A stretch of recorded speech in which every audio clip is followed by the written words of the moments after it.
Men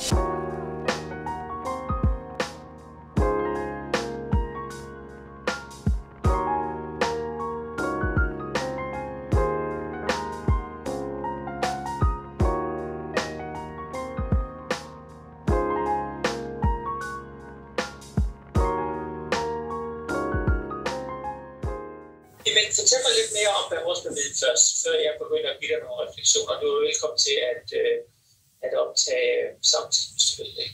Ja. Jamen, jeg skal lige prøve at se, om jeg kan sætte det til den op. Screen share eller noget. Ja. Jamen, det jeg tænkte er jo, fordi vi går den jo sådan igennem i forhold til motivation. Hvordan motiverer man sine medarbejdere på den her måde. Og så bruger vi den også til at sætte sammen med kulturen i det nederste, artefakterne, og så er det nederste lag til at sige, jamen, hvad generelt set, hvis man kigger på en befolkning, eller de ting, der nu betyder noget, der hvor man ligesom er på sit marked, på den der måde. Så hvis man tager motivationen først, så er det sådan lidt med, jamen, kan det egentlig overhovedet gøre noget ved ens arbejde, det der med, at man bliver mere motiveret for at yde en indsats, at man har adgang til wifi, og ens ting nu også er ladet op. Og også det med, er det der, den skal være, eller skal den være nogle andre steder i pyramiden?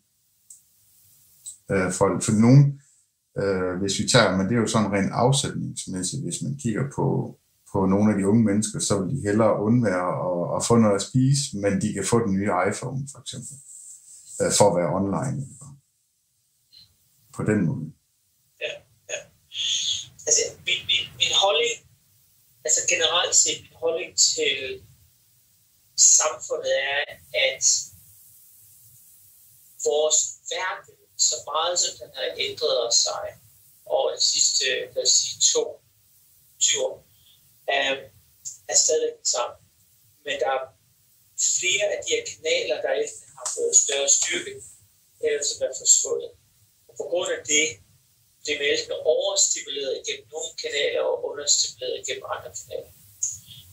Den kanal, hvor vi er blevet understimuleret mest, det er kanalen, hvor selvværd er begyndt at forsvinde.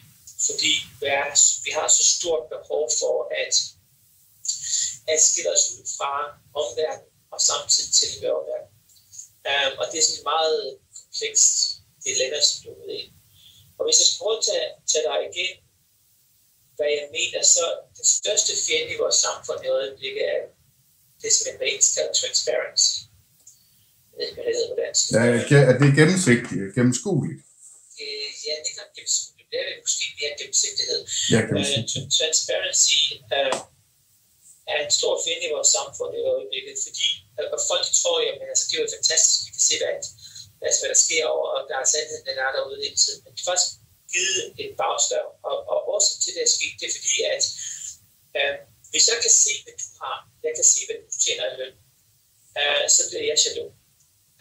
Hvis vi arbejder på arbejde sammen, og du får 5% mere, jamen så begynder vi at blive konkurrenter. Hvis det er sådan, jeg kan se, at du har 52 likes eller fans, og jeg har kun 51, så begynder vi at gå ud af balance. Hvis jeg kan se, at jeg sidder i Kina, og jeg har 1 tv per household, men i USA har man 3,9 tv per household, så føler jeg egentlig ikke, at jeg er så glad. Og det kommer tilbage til definitionen af happiness, eller glæde. At happiness er jo relativt. Jeg tror meget den måde, man har målt happiness på er forkert. Fordi vi i vores samfund er født og opvokset med over de sidste 20 år i hvert fald, 10-20 år, at man skal være glad til. Det har vi fået at vide gennem Hollywood, det har vi fået at vide gennem sociale medier. Og hvis du ikke er glad lige pludselig, så er der et eller andet vej med dig.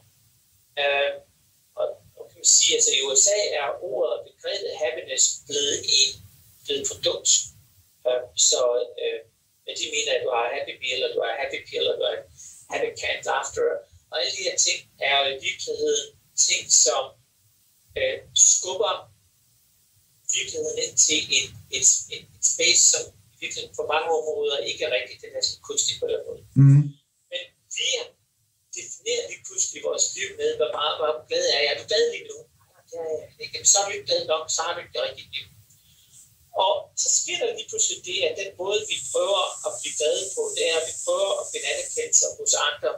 Og den anerkendelse finder vi ved at få thumbs up og numbers of likes, og hvor mange kommentarer får jeg. Og nu sidder jeg der alene i 3,5 minutter og føler mig en lille smule deprimeret, så jeg tager den her indsprøjtning ind i min arm, som hedder 52 nye likes, hvor det så giver mig en glæde. Og for at sætte det i perspektiv, så en af vores medarbejdere, han havde en kæreste, så de var forelskede, og de gik til en middag, og midt i den her middag, så fældte hun at gå på toilettet. Og så var hun væk i 20 minutter og kom tilbage igen, og af vores medarbejder, han sagde til hende, hvorfor er du væk så lang tid? Jeg må bare lige tænke på ting.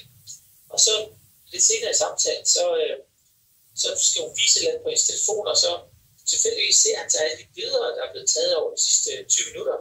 Og der var hun ude på toilettet, og hun tog 50 billeder af sig selv. Og så sagde han så, hvorfor? Og så sagde hun, fordi jeg ved, at lige om lidt, så slår du op med mig. Og derfor vil jeg godt fryse det øjeblik, hvor vi er mistet. Og det, der er interessant med det her, det er, at årsagen til, at man tager selfies, er ikke nødvendigvis, at vi skal se godt ud. Mange piger især gør det, fordi at det er noget for dem at fryse øjeblikket på, fryse momentum på, og kreativt, når de er deponeret. Altså ligesom at du tager et stykke kylling og putter ned i fryset, og så har du det til bedre tider. Ja. Det gør man også med selfies. Og det betyder, at når man kan gøre det, når vi virkelig kan fryse alle de her ting ned, jamen så bliver det meget afhængigt af at gå ned i fryseren hele tiden. Og den er tom, så prøver du at producere noget mere, og det er virkelig der, hvor du går ind og får den indsprøjtning, hvor du skal have flere likes, hvis du ikke får det, nødt til at producere flere, det vil sige, du bliver nødt til at putte flere billeder op, og folk bliver nødt til at gå ud og sige, oh, I love it, it's fantastic, I love you, I miss you, alle det der ting. Og det har betydet, at vi er kommet meget ud af balance, for vi er blevet afhængige af noget, som vi virkelig er artificielt og kunstigt, hvor det hele samfundet begynder at gå ud af balance. Og derfor kan man sige, at så, hvis du tager den basale behovspyramide, så har du jo sex og mad og søvn nede for ned. Men vores hjerte på grund af en addiction har i virkeligheden ændret de prioriteter.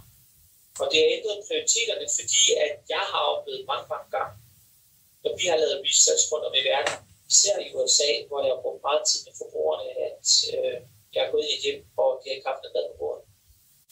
Men jeg har haft den sidste nye iPad. Og hvor jeg har haft samtaler med dem omkring, hvorfor. Og så har de sagt, at vi er bange for, at jeg bliver ekskluderet fra vores samfund. Og det trækker ind til den næste dimension, som er tribes.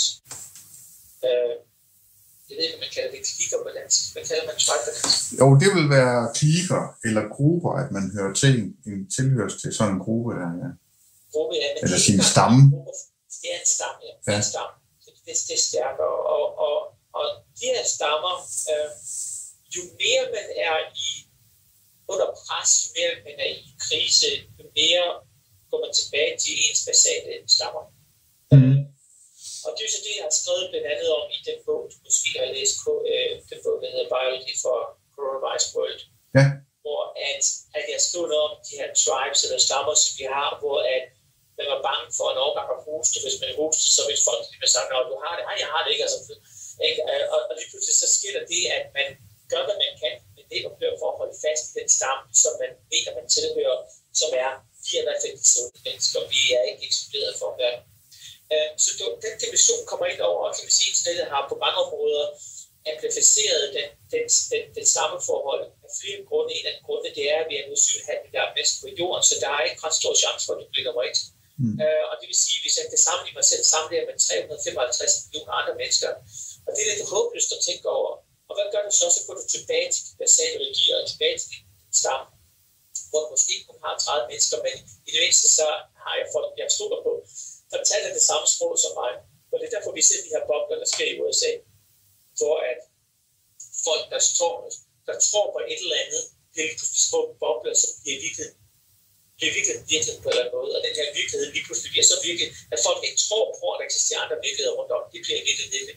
Og det er så amplificeret med YouTube's algoritmes og med Facebook's algoritmes. Jo mere jeg søger den retning, jo mere får jeg den retning, så er det der self-fulfilling prophecy, der sker. Så stammedelen er i virkeligheden en basal ting, og den kommer jo tilbage til vores reptile brain, som jeg ikke har en idé om, hvad hedder på dansk, men reptile brain... Er det reptilhjernen? Okay, ja. Reptilhjernen, og vi kommer tilbage til reptilhjernen, som jo mangler rigtig mange ting i forhold til den hjerne, vi har i dag, for der er kommet 2 niveauer ovenpå. Og et af de niveauer, der er kommet ovenpå, det er evnen til empati. Altså evnen til at putte dig selv i skoene på en anden person, og se og opleve og føle virkeligheden fra en anden persons synsvinkel af. Og det blev først udviklet langt senere, og det blev udviklet langt senere, fordi at det var den måde, vi overlevede på som mennesker. Men der er altid prøvet at finde ud af, hvordan overlever vi som mennesker, hvorfor overlever vi mere end nogen anden. Altså, hvis du tager os en bjørn, så tager det 10 generationer, før det ændrer sig. Og det er så det, vi ser med global warming nu, hvor de drukner om, fordi at de ikke tilpasser til omgivelserne. Hvorimod menneskerne, rent faktisk har vi beviser på i dag, at et menneskes DNA ændrer sig inden for 1 generation. Og der var blandt andet et studiebladet i Norge, som viste, at folk, der var i koncentrationslejre, som var jøder, som kom ud af koncentrationslejrene, rent faktisk spiste mindre og havde brug for mindre søvn i den næste generation. Fordi at det var det, der skete i den første generation. Så det er rent faktisk på i DNA, når man kan måle i DNA. Alt det her, jeg siger til dig nu, har betydet, at vores prioriteter er en masse større standard. Og at hvis du puttede folk under et severt pres, altså et rigtig hårdt pres, så vil du sandsynligvis se, at folk skal ud til det ekstreme, før at de vil opdage, at besatte niveau af master måske var rigtigt. Men indtil nærmest 99 skridt inden af de 100 skridt, før de dør, vil de faktisk være overbevist om, at det der tilhører tribe og alle de her ting, rent faktisk er mere vigtigt end det at få søvn eller at få mad. Og så må du tænke på at se, at vi allerede nu, hvor gennemsnitlige unge mennesker sover 5,9 timer, og hvor du ser, at den her falder, fordi at man skal vedligeholde den her dopaminindsprøjtning med, afhængig af at få de her likes, og man skal vedligeholde ens tribe membership. Og hvis man ikke gør det, bliver man excluded. Selvom at vi ved, at søvn faktisk er nummer 1 faktor til at få kræft og dø tidligere. Så derfor har pyramiden ændret sig på et subconscious, underbevidst niveau. På et bevidst niveau har det ikke ændret sig. På det tidspunkt, hvor folk endelig blev skubbet ud på en kant af en grøft og ved at falde ned. Men indtil da er perception og virkelighed faktisk meget langt, og det er det der med, at jeg vil være medlem af en tribe, jeg vil være populær, jeg vil være forfront med tingene, jeg vil være unik, jeg vil samtidig elske mig, alle de her ting. Så derfor synes jeg, at nogle af de tanker er meget rigtige. Jeg stopper her. Du har sikkert været et spørgsmål. Jamen det har jeg også, og det er faktisk også nogle af de ting, som vi har diskuteret lidt kort lige med eleverne i klassen. De arbejder faktisk på noget videre, de skal fremlægge her lidt senere og fortælle lidt om, hvad de nu har undersøgt. Og det er netop den der med, fordi vi kommer til hurtigt at tale lidt om unge mennesker, og det er også dem, man har sådan, det er jo der, hvor ændringerne gerne kommer fra, fordi det er der, man måske kan spore det sådan lidt først. Og det der med, jamen er de under et pres, netop det med teknologien, som man siger, den afhængighed, som man har af batteri og sin mobiltelefon, eller det med at være online. Fordi hvis det så sker sådan ubevidst, så skal man jo tage et ret stort bevidst valg med at sige, nu logger jeg mit net af, eller nu lægger jeg mobilen frem mig, fordi jeg ikke skal tjekke, hvad det nu sker på den der. Er det noget, de skal gøre, de unge mennesker, eller skal de være stærke nok til at gå offline en gang imellem og se, hvad der sker, netop på grund af empatien, som du nævner? Altså, jeg har jo mange venner, som er... Hvor gamle er de studenter? Jamen, de er jo sådan 16, 17, 18 år. Altså, det er en rigtig, rigtig tam situation, alle studenter er i øjeblikket, fordi at de alle sammen føler opvokset med en telefon i deres hånd. Og vi døde til i verden, det er en skærm. Yeah. Og derfor er det meget, meget svært som en udforstående af en ældre alder at gå ind og sige, jamen bare skip det der, det kunne jeg gøre, da jeg var ung. Så er det sikkert det argument, de får skubbet i deres snot hver eneste dag. Yeah. Men, altså jeg har jo lavet eksperimenter med mange af mine venner, som er 24 og 26 år gamle. Og jeg har gjort et par ting, som er lidt specielt. Når jeg tager på ferie, så er vi en meget stor gruppe af mennesker til det, og der er telefon bandlyst for alle folk i hele ugen. Hvilket har været lidt svært for dem. Det er den af flere grunde. Og en af grundene, det er, at jeg oplever ikke, at man er til stede, hvis man har en telefon. For til stede er du altid i et eller andet cloud og finder nogle stimulanter et eller andet sted. Alle de her folk, som er med, som er lidt ældre end dem, der ser lidt nu, de har altid sagt til mig bagefter, at det var det mest fantastiske tid nogensinde, mens vi kom over det. Og det har taget dem 2 eller 3 dage at komme over det.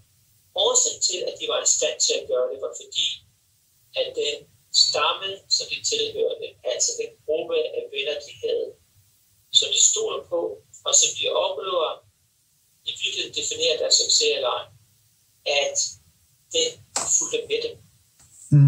Der er ikke nogen værre fornemmelse end at opleve, at hele verden raser afsted foran dig, og du er efterladt alene i et eller andet hjørne. Og det er jo det, vi så med COVID-19, at årsagen til, at der skete noget mærkeligt ting, for der er mange mennesker, som der sagde til mig, og stadig siger til mig, det var faktisk fantastisk, det der skete. Og det sagde det, fordi at det gav en årsag til at holde pause, og hoppe ud af det her musehjul, vi hopper rundt på, og vel vide, at rent faktisk vil verden ikke rase afsted uden dem, for det var hele verden, der var puttet på pause.